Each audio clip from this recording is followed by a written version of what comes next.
બનાસકાંઠા ગ્રામ પંચાયતમાં ઇલેક્શનને લઈને ધારાસભ્ય પ્રવીણ માળીનું નિવેદન તમામ ગ્રામ પંચાયતને સમરસ કરવા આગેવાનો ગ્રામજનોને કરે છે સોશિયલ મીડિયા દ્વારા અપીલ ગ્રામ પંચાયતો સમરસ થશે તો 10 લાખથી લઈને 25 લાખ સુધી વધારાની વિકાસ માટે ગ્રાન્ટ આપશે અને વધુને વધુ ગ્રામ પંચાયતોને સમરસ થાય તેવી આગેવાનોને અપીલ છે જે કેસ ગુજરાતી સાથે ભરત ઠક્કર ડીસા। નમસ્તે મિત્રો, હું પ્રવીણ માળી।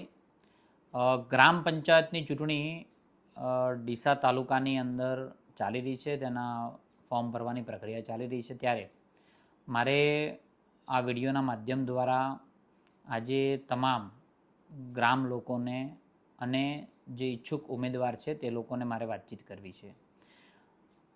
તમામ લોકોને મારી વિનંતી છે કે ગામના આગેવાનો બધા બેસી અને એક નિર્ણય કરે કે ગામ સમરસ થાય, ચૂંટણી સમરસ થાય।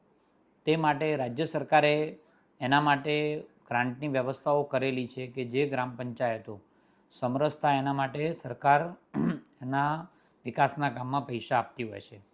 પરંતુ હું વ્યક્તિગત રીતે એવું માનું છું કે ગામની અંદર ઝઘડા ન થાય, સામસામે લડાઈની ચૂંટણીઓ, વર્ગ વિગ્રહ ના થાય, એના માટે જે પંચાયતો સમરસ કરશે તે પંચાયતોને વસ્તીના ધોરણે 10 લાખ રૂપિયાથી લઈ અને 25 લાખ રૂપિયા સુધીની ગ્રાન્ટ અલગ અલગ રાજ્યના જે હેડ આવે એ ધારાસભ્ય તરીકેની હોય કે અન્ય ગ્રાન્ટો હોય એ બધી જ ત્યાં ગામની અંદર વાપરવા માટે હું આ તબક્કે સૌને વિનંતી કરું છું।